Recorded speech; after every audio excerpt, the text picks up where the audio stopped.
Shalom Yashrala, Yahawahs, Brother Malak, back with the biblical breakdown. Something in the spirit. This is going to be called Yahawahs, Great Tribulation. Yahawahs, Great Tribulation. That is the time that we're approaching. Great Tribulation. Israel's trouble, difficulty. But it's not only going to be designated for Jacob. It's going to be designated for everybody that's living during this this period of time. This is what the prophecy speaks. But before we get into those specific prophecies, let's put everything in perspective, because it's Yahawah's great tribulation, and it's designated for the wicked, all those that take no heed. And that's who it's designated for, as the prophecy states. Deuteronomy chapter 32. I'm going to bring out a couple precepts that puts everything in perspective. Deuteronomy chapter 32, verse 39 through 41. Let's see who does all of the killing and murdering. Let's see who does all of the wickedness, or at least gives the say so. And then again, most of the time it's not even wickedness, it's just judgment. Salak. Judgment, because that's what the Great Tribulation period is. It's a refining period, testing period for the elect. I should say a further refining, a further testing period for the elect. But it's definitely judgment for everybody else that's not in that elect number. So let's put it in perspective. I mean, you would say, for those that read the scrolls, this time period is not a great time period on the earth. It's filled with chaos, turmoil, and judgment.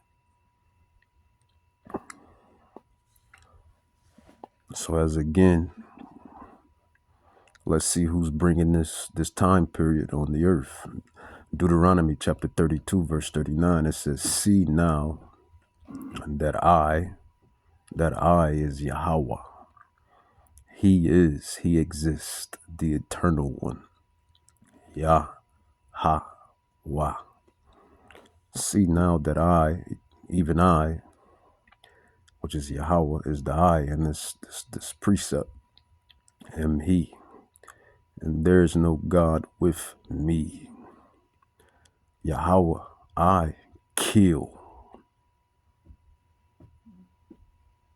A real prophet, a real servant, a real scholar would know who does the killing, the judgment, who causes it, who makes it happen in the physical realm. The other spirits, they just carry it out. And I'm going to grab a scroll on that as well. It says, see now that I, even I, am he, and there's no God with me. I kill and I make alive. So not only does he kill, he makes alive, he causes life. I wound and I heal. Neither is there any soul, for that matter, that can deliver out of my hand. So when Yahweh has your number, Yahweh has your number. Period.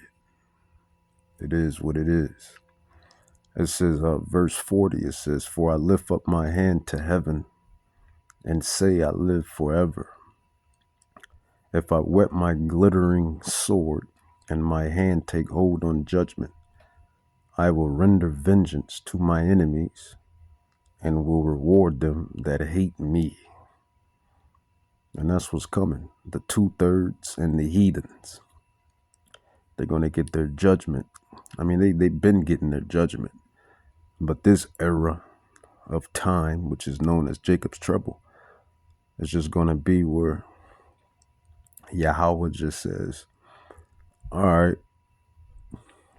unleash the Kraken. That's basically what Jacob's trouble is. It's basically Yahweh saying, all right, unleash the Kraken. And that's what it's going to take for these spiritually off individuals, I should say, for the lack of better terms. 2/3. Really, it's to you Israelites. This message, these epistles, just like in the times of old, those epistles that Apostle Paul was sending to the churches, it was for the Israelites. So these digital epistles, these digital recordings, they're for the Israelites. This word is to fish out the elect.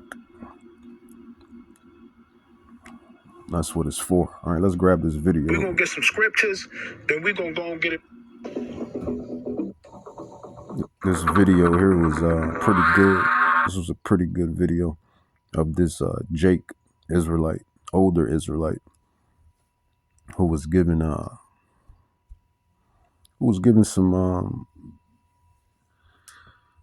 some little detail on what's basically about to come. You know, we've been telling you what's about to come, but you Israelites, I mean, like the prophecies say, a regular degular or a poor man's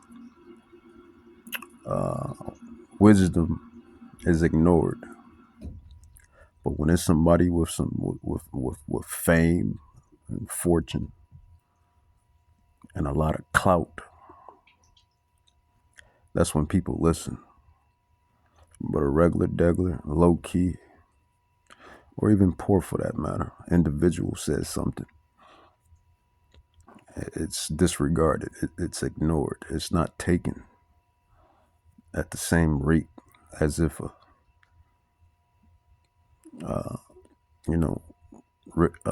celebrity or a rich person or someone with renown or however.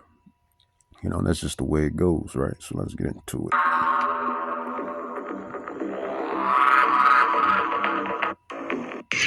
Shalom, Jake, shalom. And this is from the eldest page, GMS Awakening 144. And I want you to hear what this man says.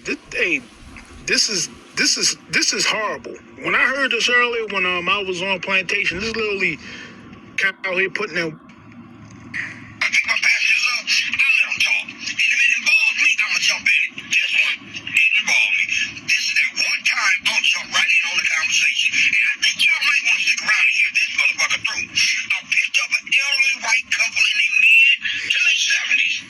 So this Jake, he picks up an elderly couple, heathens, Gentiles, Edomites specifically, and they give him some detail on what they know.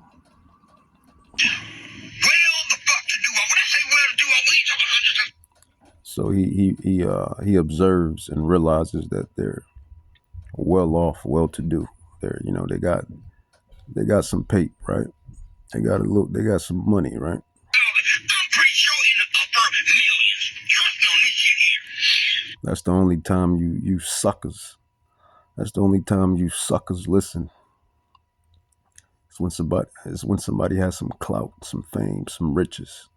But the elders, the prophets, Elder Tahar, Elder Gabar, Elder Ramla, Elder Rakar, from the GMS ministry camp, these anointed men, along with us and the rest of the disciples and apostles and servants and prophets, have been warning y'all forever, ever since I came into the wisdom and the knowledge, ever since Yahawah has woken me up, woken us up. We've been telling y'all what's going to pop off, what's coming down the pike.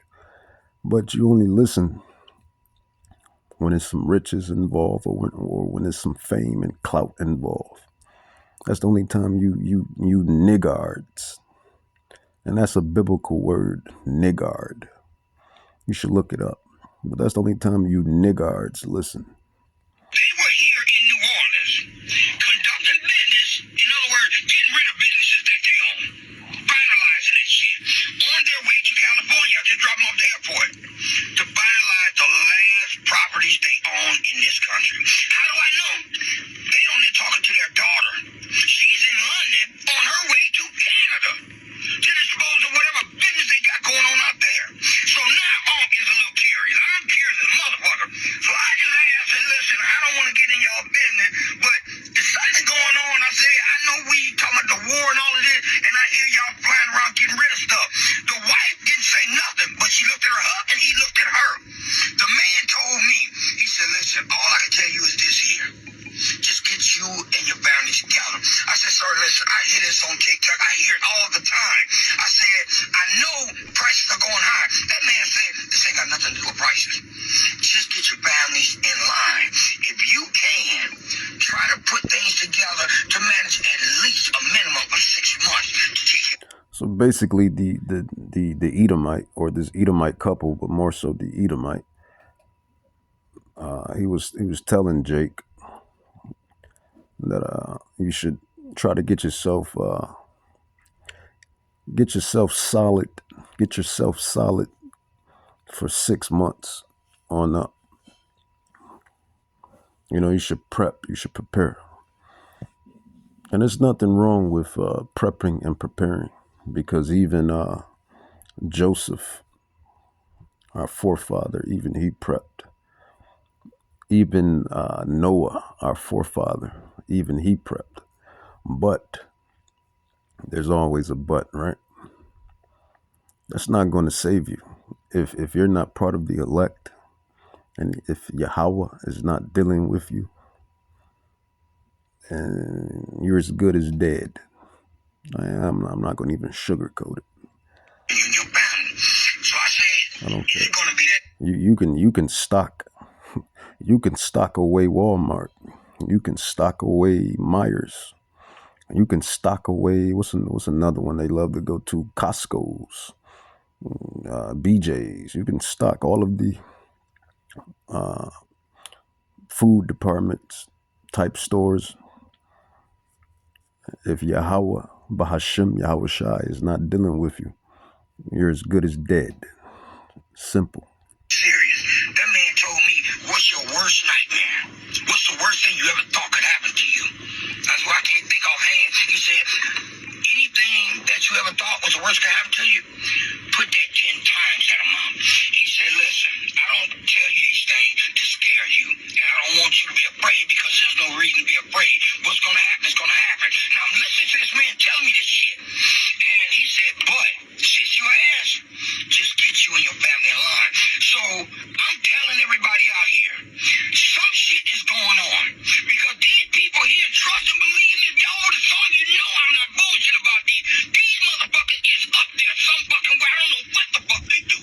See, and that's the thing. He's only excited because they're they're rich. They got some they got some pay, they got some money. So he's feeling like for some individuals with some status, some pay, some money, for them to inform him on what's about to go down, then it means that what they're stating is very important. But like I said earlier, within the lesson, we've been telling you what we actually been telling you way better what's about to go down, because we line it up with prophecy, and we line it up with Yahweh's words, because we are the men of Yahweh Bahashem Yahweh Shai. Because if we wouldn't, then we wouldn't know what we know, and we wouldn't be able to interpret and break it down the way we know how to do it. Nor will we be as spiritual as we are if we're not the men, right? But he's so flabbergasted and enthusiastic about the encounter because these people had some money. So he's not going to take it with a grain of salt. He's going to go hard with it because they had some money, and that's the problem with our people. That's the problem. Here you have it. Yahweh has had the prophets on them highways and hedges, piping the flute, so to speak, blowing the trumpet, so to speak. Even when I was on the highways and hedges with the other brothers, we've been on those highways and hedges, these digital epistles, word to mouth, telling people what's about to happen, telling people how Babylon, Egypt, Assyria, Persia, this kingdom, which is known as the USA, which consists of all of the wicked kingdoms wrapped in one. We've been telling you what's about to happen. We've been telling you the judgment that's about to rain on this place. But he only gets excited when some folks with some fiat paper money gives him the 411. But I do know they get rich shit for a reason. And when that man told me a minimum of 6 months to get my shit lined up for that little time, guess what? A minimum of 2 motherfucking years. My shit is gonna be lined up. I don't give a fuck if you call me paranoid or hallucinating. I'm following motherfucking suit, and I think y'all need to do the same thing. I'm gonna put the elders page down in the comment section. So yeah, that's just to put things in perspective. Let's see what else we got. It's always something, right?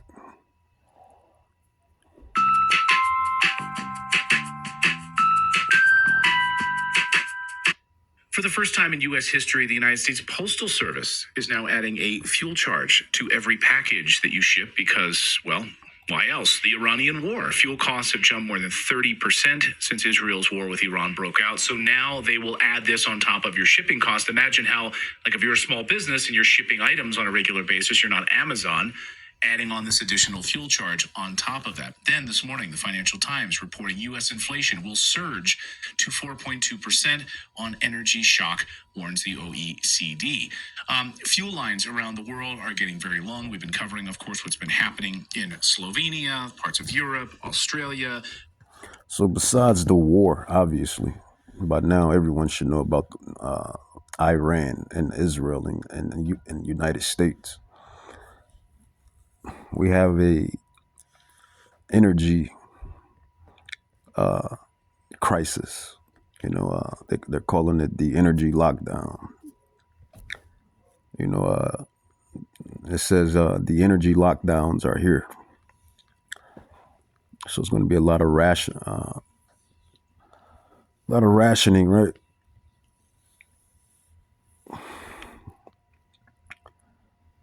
It's going to be a lot of rationing, a lot of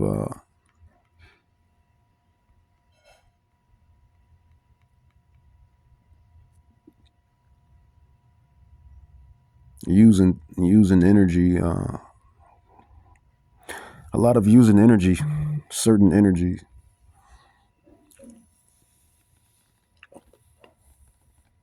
to certain extents.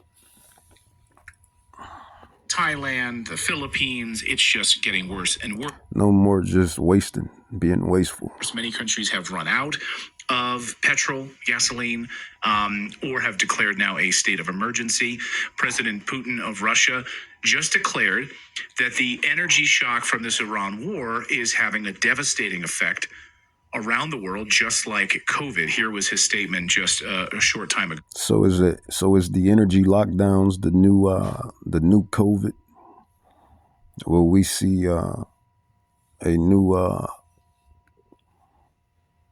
COVID type ordeal with these energy lockdowns? Who knows? Let's see, huh? Watch. That is escalating, and it's making a more and more significant contribution to the global situation today, and it's dealing a great damage to the global logistic supply chains, production chains, and entire industries of the fuel production, fuel refinery. Our industries are getting these heavy blows, and it's difficult to predict what happens next because of this. So Putin also, through his diplomatic team, are issuing a damning message about this war, that we are about to face an energy crisis, the likes of which we've never seen before. You don't want to hear that. And that Europe is going to be begging Russia for oil and gas. Too bad one of your pipelines was blown up by the United States government. But here is Dmitriev. Listen. Но наше предсказание очень четкое, что Европа и Британия будут умалять о российских энергоносителей, и Россия будет принимать соответствующие решения. All right, so World War III on the horizon, progressing. Energy crisis, progressing. And then you have the farmers. Supposedly the farmers are not getting enough resources that they need to keep farming. So that's a food crisis that's brewing. So you have an energy crisis that's brewing, you got a food crisis that's brewing, and then you have World War III that's brewing. Everything is lining up with good old prophecy, the way we like it, the way we love to see it. Good old prophecy. So we know you Babylonians. You Babylonians, you can't go a day or two or even three without eating. You Babylonians, you have to shove something down your throat every day. So when that famine hits,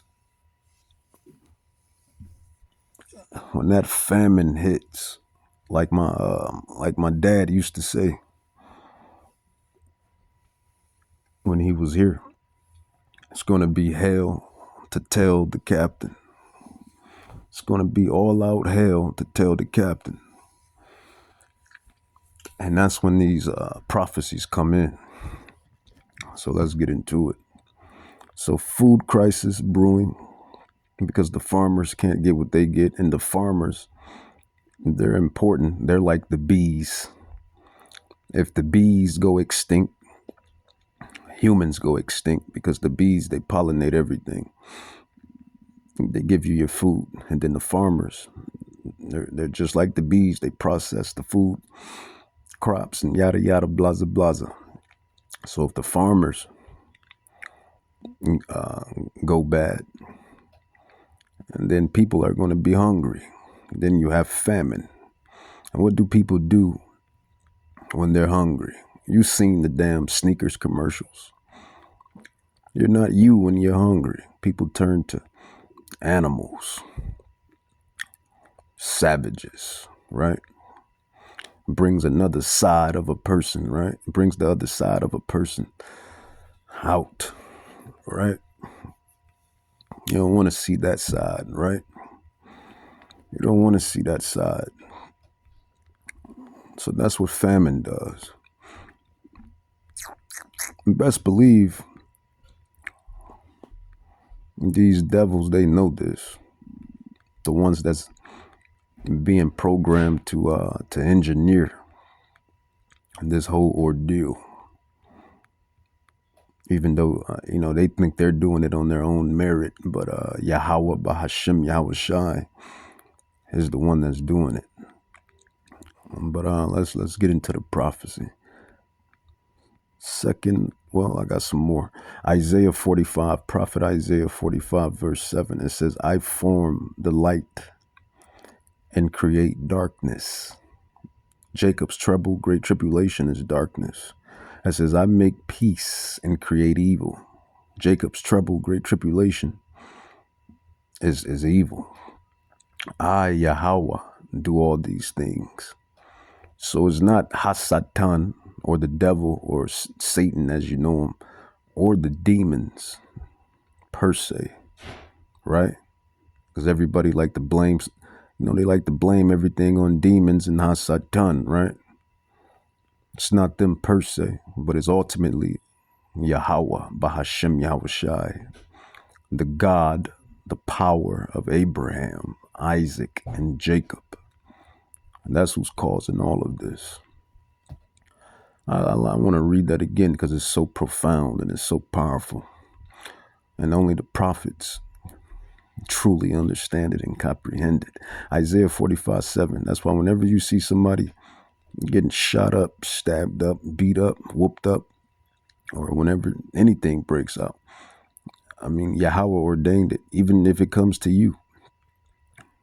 Any of you apostles out there, you prophets out there, you servants, that time, that moment in time was destined to happen because everything is governed by Yahawah Bahashim Yahawashi.